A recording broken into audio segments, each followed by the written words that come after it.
Paano ko matatapos? Paano? Paano? Sige. Paano ko matatapos?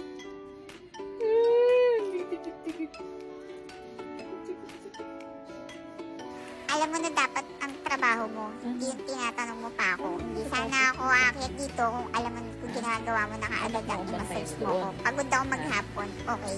Anak mo.